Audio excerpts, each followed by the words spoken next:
तो पिछले क्लास में हम लोग क्या देखे हैं? पिछले क्लास में हम लोगों ने हस्तशिल्प का पतन देख लिया था। जो हमारा क्लास चल रहा है ऑप्शनल का, वो आर्थिक इतिहास चल रहा है। आर्थिक इतिहास में हम लोगों ने कृषि का वाणिज्यीकरण देख लिया था, हस्तशिल्प का पतन देख लिया था, ठीक है। अब हम जो है पिछले क्लास में वो देख लिए थे। अब यही देखिए क्वेश्चन आया हुआ था कि कृषि के वाणिज्यीकरण से क्या समझते हैं, इसके सकारात्मक और नकारात्मक यानी कि इसके परिणामों का वर्णन करिए। 64वीं बीपीएससी में यही क्वेश्चन आया हुआ था, ठीक है। तो इसी को ध्यान में रखकर मैंने कल पढ़ा दिया था। जो भी मैं पढ़ा रहा हूं, मैंने आपसे बताया ही था कि जो भी मैं पढ़ा रहा हूं उसमें आपको बस क्या करना है, क्लास को, लेक्चर को अच्छा से सुनना है। क्योंकि जैसे भी क्वेश्चन उठता है, जहां से उठता है, वो हम लोग पूरी तरह कवर करने का प्रयास करते हैं, ठीक है। तो इस प्रकार से आप इसको देखिएगा। अब हम अगला नेक्स्ट टॉपिक पे चलते हैं, वो होगा आधुनिक उद्योगों का विकास। क्या होगा? आधुनिक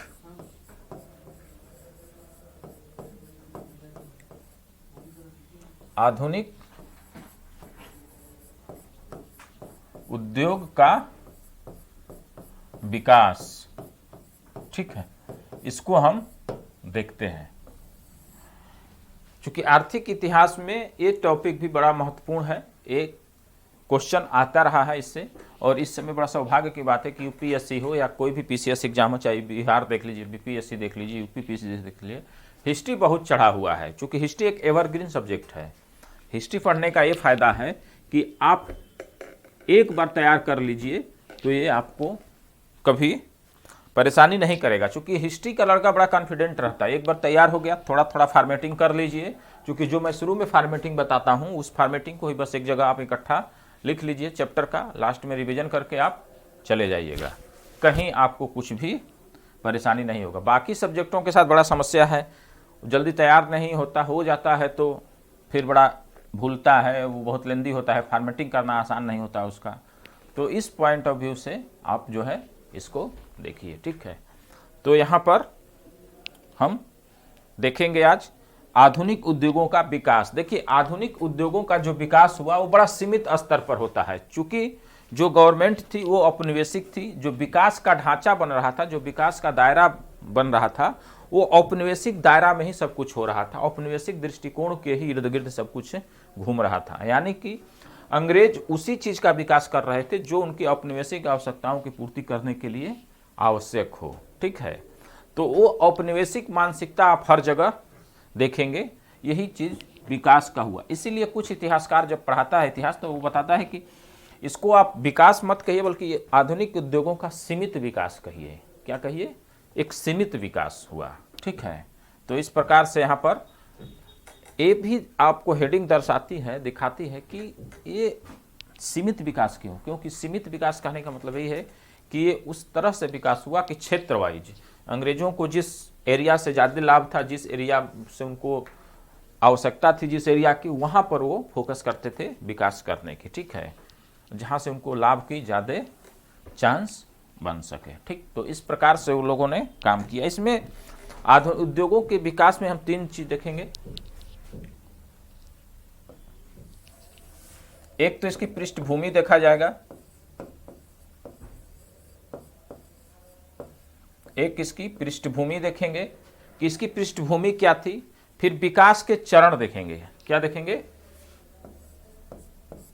इसी तरह की फॉर्मेटिंग अगर आप बना लेंगे तो लास्ट समय में जो 15 दिन पहले बचता है, आप हर सब्जेक्ट को आराम से रिवीजन कर ले जाएंगे। एक बार हिस्ट्री में क्या है कि रिवीजन की प्रॉब्लम होती है, और शॉर्ट नोट्स आपका बन गया, एक फॉर्मेटिंग हो गया, एक सिनेप्सिस बना लीजिए, तो उसके बाद से आपको हिस्ट्री में हमेशा 70% 75% नंबर आते रहेंगे। और जो हम बता देते हैं उसको अगर लिख दीजिएगा तो कहीं से आपको सिलेक्शन में दगफच आगे पीछे की बात नहीं रहेगी, ठीक है। तो इस तरह से इसको विशेष तौर पर आप ध्यान दीजिएगा कि जो मैं फॉर्मेटिंग शुरू में कराता हूं उसको आप एक जगह नोट्स बनाते हुए आगे बढ़िएगा, ठीक है। चैप्टर का एक नोट्स बना लीजिए। इसलिए मैं आपको करना कुछ नहीं है, एक स्क्रीनशॉट लीजिए, उसको लिख लीजिए। चैप्टर वाइज अगर आपका सिनेप्सिस हो गया और लेक्चर आपके पास है, बार बार आप सुन रहे हैं, तो निश्चित रूप से आप देखिएगा कि बहुत अच्छा और कम समय में, हाईएस्ट 1 महीना के अंदर आपकी हिस्ट्री तैयार हो जाएगी। ठीक है, तो इस प्रकार से आप विशेष ध्यान दीजिए। और हिस्ट्री इस समय बहुत चढ़ा हुआ, अभी यूपी का रिजल्ट आया, देखिए वहाँ बहुत सबसे ज़्यादा जो रेशियो है सिलेक्शन का वो हिस्ट्री का है। यूपीएससी में सबसे ज़्यादा हिस्ट्री का। और हिस्ट्री का एक अन्य बेनिफिट है कि आपके फर्स्ट पेपर जीएस का, चाहे बीपीएससी हो, चाहे आपको जेपीएससी हो, चाहे आपको यूपीपीसीएस यूपीएससी हो, कहीं भी जाइए एक पेपर का ये जीएस कवर कर देता है। और साथ में आपको पीटी में भी एक कॉन्सेप्ट दे देता है। तो ये बहुत मार्केबल सब्जेक्ट है। मेरा यही कहने का मतलब है कि जो लोग हिस्ट्री को लेकर शंका में रहते हैं कि क्या हो, नंबर उठेगा, सिलेक्शन इससे होगा नहीं होगा, इस भ्रम को दूर करिए। अभी मैं ऑफलाइन जहाँ क्लास ले रहा था यही क्वेश्चन बच्चों के द्वारा उठाया गया था। ठीक है, और इसी क्वेश्चन के जवाब में बच्चे बड़ा दिग्भ्रमित थे, लेकिन जब रिजल्ट का इनको रेशियो मैं दिखाया हूँ तो वो लोग बड़ा खुश हुए और उनको आत्मविश्वास बढ़ा है कि नहीं, बात तो सही है। और मैं बता रहा हूँ कि इसका जीएस में ऑप्शनल के साथ साथ पीटी में बहुत फ़ायदा रहता है हिस्ट्री सब्जेक्ट लेने का। ठीक है, इसको पढ़ने का एक अप्रोच है। अप्रोच यही है कि इसका एक फॉर्मेटिंग हो जाए, एक सिनेप्सिस आपके पास हो। जैसे मैं चैप्टर पढ़ाता हूँ डे बाय डे आपको सिनेप्सिस दे देता हूँ। ठीक है, तो इससे आपका खाका मन में हमेशा बना रहेगा और इससे आप कॉन्फिडेंट रहेंगे कि मैं कभी भी लिख सकता हूँ। और ध्यान रखिए कि अब कितना शब्द में लिखना है। यूपीपीसीएस हो, यूपीएससी हो, 250 शब्द मैक्सिमम है। बीपीएससी में 400 शब्द से ज़्यादा नहीं है। बीपीएससी में अगर 400, चूंकि 6 क्वेश्चन लिखना है, 400 भी लिखते हैं तो 2400 शब्द हो जाएगा, 2500 शब्द हो जाएगा। पहले 5 क्वेश्चन लिखना होता था तो लड़का 600 शब्द में लिखता था, 500 शब्दों में लिखता था। आप 4, सवा 4, 4.5 करते करते आपकी अगर एक एक क्वेश्चन 600 में लिखने लगे तो 6 क्वेश्चन आप जब लिखेंगे तो 6 के 3600। ये संभव नहीं है कि एक हाथ से आदमी 3 घंटा में लिख सके, क्योंकि वहाँ पर क्या है, सोचना भी है, कुछ चीज़ों को रिकॉल भी करना होता है। ये भी जरूरी नहीं कि हर क्वेश्चन रटे रटाए फंस जाए, कुछ चीज़ों को आप कॉन्सेप्ट के आधार पर लिखते हैं तो टाइम भी आपका जाता है। इसलिए ध्यान रहे कि एक भी क्वेश्चन छूटे ना। ये बहुत ज़रूरी है कि क्वेश्चन आपका छूटना नहीं चाहिए, बल्कि ये जरूरी हो जाता है कि कम शब्द में ही लिखें लेकिन सब क्वेश्चन का कवर कर लिया जाए। क्योंकि सब क्वेश्चन को अगर आप कवर करेंगे तो आपकी जो मार्किंग होगी, जो वैल्यूएशन होगा, वो फुल नंबर में 300 में 300 नंबर का होगा। अगर एक छूट जाता है अगर, तो समझ लीजिए कि उतने नंबर घटाकर आपका वैल्यूएशन होगा, तो उसका नंबर नहीं जोड़ने जा रहा है। ठीक है, तो इस प्रकार से आप विशेष तौर पर इसको ध्यान में रखिएगा। और इसी क्रम में आप फिर मेरा एक बार आप लोगों से यही कहना है कि फॉर्मेटिंग जरूर कर लीजिएगा। और मैं फॉर्मेटिंग आपको देता हूँ। ठीक है, फॉर्मेटिंग में आपको तगड़ा देता हूँ, इसीलिए कुछ भी हो या ना हो। ठीक है, तो एक हो गया पृष्ठभूमि, फिर हो गया विकास, फिर मैंने बोला तो क्वेश्चन आता है कि सीमित विकास हुआ। तो सीमित विकास के क्या कारण हैं?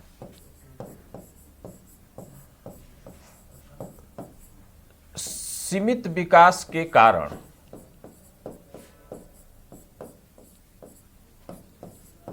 ये यहां से भी हो सके कि आपको टिप्पणी में, कमेंट्स में आ जाए। विकास में 2 चरण में होता है इसका विकास। यहां पर हम पूरा स्पष्ट ही लिख देते हैं, विकास के चरण। इसका 2 चरण में विकास होता है। ठीक है, इसको आप इस तरह से देख सकते हैं कि प्रारंभिक से लेके 1914 तक, या 1850 से लेके 1914 तक, और 1914 से लेके भारत के आज़ादी तक 1947 तक। तो आप इसको किसी भी स्थिति में बांट सकते हैं। 1850 से लेके 1914 तक एक चरण होता है, और 1914 से लेके 1947 तक भारत की आज़ादी तक। ठीक है, आप इसको दूसरे चरण में बांट सकते हैं। अब देखिए इसका फायदा क्या होगा। मैं जब इतना कर दिया तो आपको ये बेनिफिट हो जाएगा इसका कि 1850 से लेकर 1914 के बीच में जो भी कंपनियों का विकास हुआ, अंग्रेजों के द्वारा हुआ, भारतीयों के द्वारा हुआ, जो भी उद्योग धंधों का विकास हुआ, उसी को यहाँ पे मेंशन कर देना है और कुछ नहीं। आपका क्वेश्चन पूरा पृष्ठभूमि, फिर इस पे 100 शब्द लिख देना है, 150 शब्द। फिर 1914 के बाद जो कंपनियों की स्थापना उद्योगों की होती है उसको, जिसमें रेलवे का विकास वगैरह भी आपको यहाँ पर से शुरू करना है और यहाँ पर कितना हुआ दिखा देना है। उसके बाद से थोड़ा बहुत अगर सीमित विकास के कारण, तो वही औपनिवेशिक दृष्टिकोण, आपको यहाँ पर दृष्टिकोण की बात है कि वही औपनिवेशिक दृष्टिकोण। ठीक है, और औपनिवेशिक दृष्टिकोण के बाई प्रोडक्ट के रूप में क्या हुआ, सीमित विकास हुआ। वहां पर देश साधना है। अगर एक आपके पास बना हुआ है एक खाका, तो निश्चित रूप से आप जब भी पढ़िएगा तो आपको कोई भी प्रॉब्लम नहीं आएगी, क्योंकि आपका दिमाग अब यहां से दौड़ना शुरू हो जाएगा। अगर पीटी भी आप अच्छा से पढ़ लिए हैं तो भी इस एरिया को फुलफिल कर दीजिएगा, ठीक है। तो अब हम एक एक देखते हैं, पृष्ठभूमि पर आते हैं कि इसकी बैकग्राउंड क्या थी कि भारत में विकास का काम किया गया, सीमित हुआ। खास करके देखिए भारत में क्या था, कृषि का औद्योगिकरण किया गया था, व्यवसायीकरण किया गया था। उसके बाद रहा सहा जो कसर था वो हस्तशिल्प उद्योग में पूरा हो गया था। एक तरफ तो ये लोग क्या किए कि हस्तशिल्प उद्योग को, जो छोटे छोटे उद्योग थे, जो कॉटेज इंडस्ट्री थी, हैंडक्राफ्ट इंडस्ट्री थी, उसको इन लोगों ने नुकसान पहुंचाया। नुकसान पहुंचाने के साथ साथ बर्बाद भी कर दिए थे, ठीक है। लेकिन मानवता का यही कहना है, वेलफेयर स्टेट का यही कहना है कि आप अगर छोटे उद्योग को बर्बाद कर रहे हैं, तोड़ रहे हैं, तो बदले में बड़े उद्योगों को बड़े स्तर पर विकसित कीजिए। लेकिन अंग्रेजों ने ऐसा नहीं किया। अंग्रेजों ने वही काम किया कि होते ना कि चटनी चटा देना, कि बस चटाते रहे, थोड़ा थोड़ा विकास करते रहे, जिससे कि ये ना हो कि अंग्रेज भारतीयों की स्थिति बड़ी मजबूत हो जाए, उनको व्यापार व्यवसाय रोजगार मिले, ठीक है। तो इस प्रकार से वो आधुनिक उद्योग की तरफ तो अग्रसर हुए, बढ़े, लेकिन सीमित स्तर पर, छोटे स्तर पर, ठीक है। तो ये उनका चरित्र था, यही उनकी पृष्ठभूमि का मुख्य रूप से। भारत में जो विकास हुआ, जो ये विकास पृष्ठभूमि में ही आप देखेंगे कि जो ये विकास करने की बात की गई कि भारत में उद्योगों का विकास हो, ये दो स्तर पर हुआ। एक ब्रिटिश पूंजी पर आधारित, कौन, ब्रिटिश पूंजी लगा एक में, और दूसरा जो कुछ भारतीयों के द्वारा पूंजी लगाया गया, ठीक है। ये दो चरण में दो लोगों के द्वारा कार्य किया गया, चरण नहीं बल्कि दो लोगों के द्वारा किया गया। अब वो चीज आती है जो मैं बार बार जोर दे रहा हूं कि जो ब्रिटिश पूंजी लगी, जो ब्रिटिश उद्योगपतियों के द्वारा कार्य किया गया, वो पूर्ण रूप से 100% उसी क्षेत्रों में किया गया जहां पर उनको आवश्यकता की पूर्ति कर रहा था, जो क्षेत्र उनको आवश्यकता की पूर्ति कर रहा था, ठीक है।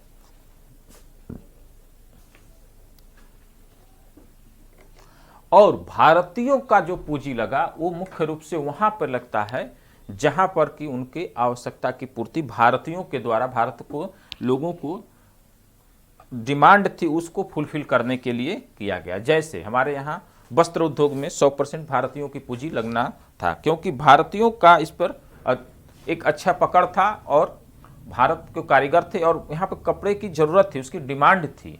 तो भारतीयों ने कपड़ा उद्योग को ज्यादा बढ़ावा देने का प्रयास किया, ठीक है।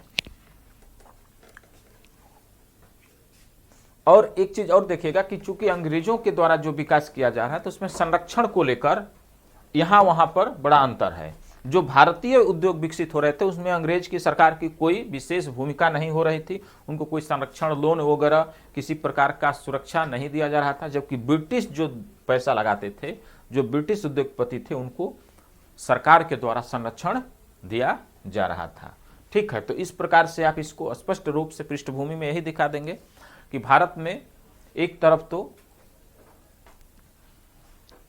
कृषि के व्यवसायीकरण, उद्योग धंधों का विनाश, खास करके कॉटेज इंडस्ट्री का, हैंडीक्राफ्ट इंडस्ट्री का विनाश हुआ, लेकिन दूसरी तरफ होना तो ये चाहिए था कि एक बड़े उद्योगों का बड़े स्तर पर, व्यापक स्तर पर विकास किया जाए, लेकिन ऐसा हुआ नहीं। विकास सीमित स्तर पर हुआ और विकास के दृष्टिकोण में औपनिवेशिक मानसिकता व्याप्त थी, जिसमें कि उन्हीं क्षेत्रों को विकास का केंद्र बनाया गया था जो अंग्रेजों की आवश्यकता की पूर्ति करने के लिए आवश्यक थी, ठीक है। यह विकास दो आधार पर, दो पूंजीपतियों के द्वारा, दो पूंजीपतियों के वर्गों के द्वारा किया गया, एक ब्रिटिश पूंजीपति और दूसरा भारतीय पूंजीपति, ठीक है। ब्रिटिश पूंजीपतियों को सरकार का संरक्षण प्राप्त था, जबकि भारतीय पूंजीपतियों को सरकार का संरक्षण प्राप्त नहीं था, ठीक है। तो इस प्रकार से आप इसकी पृष्ठभूमि को देखेंगे। अब हम आएंगे विकास के चरण। तो विकास के चरण में जो पहला चरण है उसको देखिए, आप पीटी में भी ये सब चीजें पढ़ लेते होंगे कि जो चरण था उसमें रेलवे का विकास 1853 ईस्वी में होता है कि नहीं होता है। रेलवे का विकास कब शुरू होता है? 1853 ईस्वी में। बागान का विकास, चाय 1835 ईस्वी में कंपनियां खुली थी। उसके बाद ये विकसित रूप में 1850 के बाद आती हैं। फिर देखिएगा जूट उद्योग, कोयला उद्योग, ठीक है, जहां पर ब्रिटिश पूंजीपति अपना पूंजी लगा रहे थे, खास करके रेलवे में, कोयला में, लोहा में, ठीक है, बागान में, इस सब चीजों पर, जूट उद्योग में, फिर कैश क्रॉप में, खास करके नील में, फिर कॉफी में, ये सब में ब्रिटिश अपना पूंजी लगा रहे थे। यहां पर इस उद्योगों का विकास होना शुरू हो जाता है इस चरण में, ठीक है। उसी तरह आप देखेंगे कि जूट, अब इसमें एक क्वेश्चन ये होता है कि आखिर में ऐसा क्या था कि ये सब चीजों पर वो अंग्रेज ही अपना पूंजी लगा रहा था, क्योंकि वो उसको उस समय अंग्रेज सरकार को, अंग्रेज लोगों को उसकी जरूरत थी। कैसे? जैसे रेलवे का विकास, तो आपको रेलवे का विकास में इंडिविजुअल चैप्टर अभी जस्ट पढ़ाऊंगा, लेकिन आप समझिए कि रेलवे के विकास में क्यों आवश्यक था। क्योंकि उनके व्यापार में गतिशीलता प्राप्त करने के लिए, व्यापार को संरक्षण देने के लिए, सामानों को एक जगह से दूसरी जगह ढुलाई करने के लिए, आंतरिक भागों तक अपने प्रोडक्ट को पहुंचाने के लिए, आंतरिक भागों से जो कच्चे पदार्थ हैं उनको पोरबंदर तक पहुंचाने के लिए एक तीव्र, सुरक्षित एवं सस्ते गतिशील यातायात की जरूरत थी। यही गतिशील यातायात क्या करता है? रेलवे प्रोवाइड कराता है, ठीक है। तो इस तरह इनको जरूरत थी। जूट उद्योग की क्यों जरूरत थी? क्योंकि जूट उद्योग उस समय जो भी सामान था वो बोरे में, बैग में, जो बोरा होता है, जो बैग्स होते हैं, उनमें भर कर जाता था। ये जूट जो है, ये जो बोरा बनता था वो किससे बनता था? जूट से बनता था। कॉफी चाय की कहने की बात नहीं है, अंग्रेज लोग थे, ठंडे प्रदेश से आते थे, चाय कॉफी के आदती भी थे, ठीक है। तो ये एक तरफ तो आवश्यकता की पूर्ति हो रही थी, दूसरी तरफ इसके द्वारा खूब मुनाफा भी लोग कमा रहे थे, ठीक। क्या हुआ? मुनाफा भी लोग कमा रहे थे। तो इसका दोनों स्तर पर इनके उद्योग के द्वारा उनको लाभ मिल रहा था। एक तो आवश्यकता की पूर्ति करना, दूसरा मुनाफा। यहां पर देखिएगा तो इस चरण में भारतीयों के द्वारा कुछ उद्योग धंधे स्थापित किए गए। जैसे बम्बे में 1853 ईस्वी में, बम्बे में 53-54 में बम्बे में कावसजी डावर के द्वारा सूती मिल वस्त्र की स्थापना की गई थी, ठीक है। पहले सूती मिल वस्त्र की स्थापना बम्बे में कहां किया गया था? बम्बे में कावसजी डावर के द्वारा किया गया था, ठीक। फिर आप देखिएगा कि सौभाग्य की बात यह है कि ये जो इस समय कपड़ा का व्यापार होता था, निर्यात जो होता था, वो इंग्लैंड को नहीं होता था। वो किसको होता था? जर्मनी को होता था, जापान को होता था। इस तरह से दूसरे कंट्री को इस कपड़े के धागों का निर्यात होता था, इंग्लैंड को नहीं होता था। फिर 1907 में टाटा स्टील की स्थापना जमशेदजी टाटा के द्वारा टिस्को की स्थापना किया गया, जो इस्पात निर्माण के लिए, ये भारतीयों की पूंजी थी जो भारतीय के द्वारा लगाया गया था। ये वही दौर है जब भारत में स्वदेशी की भी बात चली थी। 1905-06 में स्वदेशी आंदोलन शुरुआत होता है। तो छोटे स्तर पर भारतीयों के द्वारा स्वदेशी को बढ़ावा देने के लिए अंग्रेजों की प्रतिक्रिया के स्वरूप में कई उद्योगों का, स्वदेशी उद्योगों का व्यापार किया गया था, जिसमें माचिस उद्योग, रासायनिक उद्योग, ठीक है, और साबुन इत्यादि का, डिटर्जेंट का कंपनी खोला गया, उसको उद्योग को स्थापना किया गया था। इसमें बहुत से आप लोगों को जब स्वदेशी क्रांति, स्वदेशी आंदोलन पढ़े होंगे तो आप उसको देखेंगे, ठीक है। तो इस प्रकार से यहाँ पर भारतीयों के द्वारा कुछ औद्योगिकरण का कार्य किया गया और अंग्रेजों के द्वारा किया गया। जो दूसरा चरण है, अब हम इस पर आते हैं। दूसरा चरण 1914 से शुरू होता है, 1947 तक चलता है। इस चरण में क्या है कि 1914 से 1918 तक प्रथम विश्व युद्ध का दौर था, ठीक। तो इस दौर में एक ऐसी स्थिति आ जाती है कि भारतीय उद्योगों को बढ़ावा देने का एक अच्छा खासा माहौल तैयार हो जाता है, एक विकास का एक आधार तैयार हो जाता है। रीजन क्या है कि जो यहाँ पर उत्पादन कर रहे थे अंग्रेज, अब वो विश्व युद्ध में फंस गए थे, ठीक है। उसके बाद जब विश्व युद्ध में फंसे तो भारतीय नेताओं के द्वारा, मध्यवर्गीय लोगों के द्वारा इस आंदोलन का समर्थन किया गया था। आप जानते होंगे गांधी जी भी किए थे, अन्य उद्योगपति भी किए थे, पूंजीपति लोग भी किए थे। ठीक है। और जब ऐसी स्थिति आई तो भारतीयों को एक अवसर मिला अपने उद्योग धंधे को स्थापित करने का, और अंग्रेज भी उनको कुछ समर्थन एवं संरक्षण देने की बात स्वीकार की, क्योंकि उस विपरीत परिस्थिति में भारत के द्वारा इनको विश्व युद्ध में समर्थन देने की बात की गई थी, समर्थन दिया गया था। ठीक है। उसी बीच में क्या हुआ कि इंग्लैंड को भी, ब्रिटिशों को भी कुछ आवश्यकताओं की पूर्ति हुई, तो वो सोचे कि अगर उद्योग धंधा स्थापित हो जाते हैं तो निश्चित रूप से हमें भी इसका लाभ होगा, क्योंकि जब इंग्लैंड विश्व युद्ध में नहीं फंसा था तो उसका व्यापार यूरोप के अन्य कंट्री के साथ भी होता था, स्वयं जर्मनी से होता था, हॉलैंड से होता था, ठीक है, ऑस्ट्रिया से, हंगरी से होता था। अब ये सब कंट्री क्या हुए, युद्ध में फंस गए, तो इनसे इनका संबंध समाप्त हो गया। जब इनसे संबंध समाप्त हुआ तो निश्चित रूप से उनको आवश्यकता की पूर्ति के लिए कहीं न कहीं सामानों की जरूरत पड़ती। तो भारत का यहाँ पर क्या है कि कुछ उद्योग धंधे विकसित होने शुरू हो जाते हैं, लेकिन उसी स्तर पर होते हैं कि जहाँ तक बहुत अच्छा नहीं कहा जा सकता है। ठीक है। इसी को देखते हुए हॉलैंड कमीशन, प्रथम औद्योगिक कमीशन भी अंग्रेजों के द्वारा लाया गया, जिसने भारतीय उद्योगों को संरक्षण देने की बात करता है। ठीक है। तो इस प्रकार से यहाँ पर एक अच्छा खासा विकास का चरण शुरू होता है जो 1947 तक चलता है, लेकिन एक सीमित स्तर पर ही।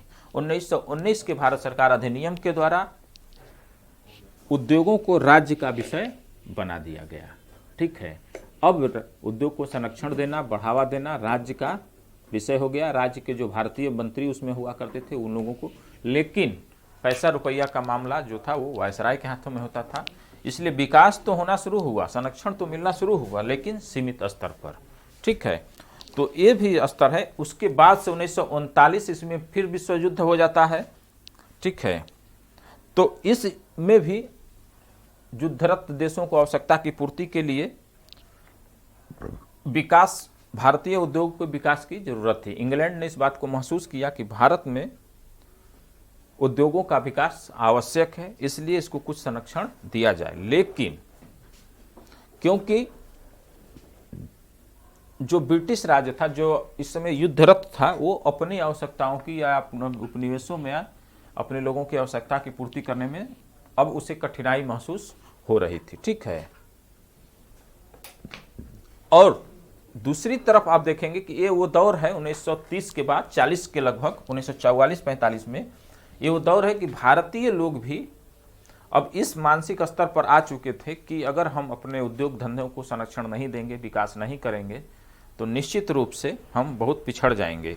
इसी क्रम में 1944 में बॉम्बे प्लान लाया गया था। आप जानते भी होंगे कि बॉम्बे प्लान भारतीय उद्योगपतियों के द्वारा लाया गया था, जिसके हेड थे टाटा। ठीक है। तो इसमें जो है, इसका मुख्य उद्देश्य यही था कि भारतीय उद्योगों को संरक्षण दिया जाए, बढ़ावा दिया जाए, कृषि, व्यवसाय, अन्य सेक्टर्स के उद्योगों को बढ़ावा दिया जाए। ठीक। तो इस प्रकार से आप इसको देखेंगे कि दो चरणों में विकास होता है, किस किस रास्ते से। अब हम इसको देखते हैं कि क्या ऐसी कारण थी जिससे कि ये जो विकास तो हुआ, लेकिन इसमें एक प्रश्न चिन्ह लगा हुआ है सीमित विकास का। ठीक। सीमित विकास कैसे? भारतीयों के पास पूंजी का अभाव था। पहली बात तो भारत के पास कोई पूंजी था नहीं जिससे कि व्यापक स्तर पर, बड़े स्तर पर पूंजी लगाकर वो उद्योग को स्थापित करे, बढ़ावा दे। ठीक। तो निश्चित रूप से पूंजी का अभाव है तो विकास सीमित होगा ही होगा, इसमें कोई डाउट नहीं होना चाहिए। तो भारतीयों के पास पूंजी का अभाव था, एक महत्वपूर्ण कारण था। ठीक है। फिर ब्रिटिश सरकार ने ब्रिटेन के उद्योगों को लाभ पहुंचाने के लिए भारतीय उद्योगों को संरक्षण नहीं दिया, बल्कि क्या किया कि उसको डिक्रीज करने का प्रयास किया। ठीक है। जब से अपने टैक्स के माध्यम से, आयात निर्यात कर के माध्यम से भारत के जो कृषि और उद्योग का सह संबंध था उसको तोड़ देना, फिर भारत के जो बेस था कॉटेज इंडस्ट्री, हैंडीक्राफ्ट, उसको तोड़ देना। ठीक है। भारतीयों को लोन न देना, मुनाफा न देना, इत्यादि नियमों से क्या हुआ कि ये डिस्करेज होता रहा, इसलिए इसका जो डेवलपमेंट जिस रूप में होना चाहिए नहीं हुआ भारतीय उद्योगों का। ठीक, तो एक सरकार का संरक्षण नहीं मिलना। ठीक है, फिर जो यहाँ का रेलवे का विकास हुआ, ठीक, इस रेलवे के विकास एवं यातायात से पक्षपातपूर्ण माल भाड़ा नीति थी। जो अगर भारतीयों का अगर माल भाड़ा ढोता था ये गवर्नमेंट, तो उसको पहले तो जगह नहीं मिलती थी कि भारतीयों के लिए, दूसरी चीज़ कि भारतीयों को ज़्यादा पैसा देना होता था अपने माल भाड़ा को, जो माल ढोलवाने के लिए जो भाड़ा होता था वो पक्षपातपूर्ण नीतियों के माध्यम से इनके ज़्यादा लेते थे। उनको रेलवे का सुविधा नहीं मिलता था, उनके सामान ढोने के लिए जल्दी उसमें जगह नहीं देते थे। किस जितने भी डिस्क्रिमिनेशन है वो उनको झेलना पड़ता था। रेलवे में भी यातायात एवं आप जानते भी होंगे गांधी जी का कि फर्स्ट क्लास इस डिब्बा में भारतीय नहीं चल सकते थे। गांधी जी का मामला भी यही है कि उनको साउथ अफ्रीका में चलती ट्रेन से नीचे उतार दिया गया था, कुछ इतिहासकार तो लिखते हैं फेंक दिया गया था, लेकिन ऐसा नहीं होगा, उतार दिया गया था। तो निश्चित रूप से यह भेदभावपूर्ण नीति थी, वो भारतीय उद्योगों को सीमित स्तर पर रहने के लिए बाध्य कर रही थी। फिर एक चीज तो जरूरी है कि भारी उद्योगों की स्थापना के लिए क्या होना चाहिए, वाणिज्यीकरण होना चाहिए, वैज्ञानिक विकास होना चाहिए, तकनीकी विकास होना चाहिए।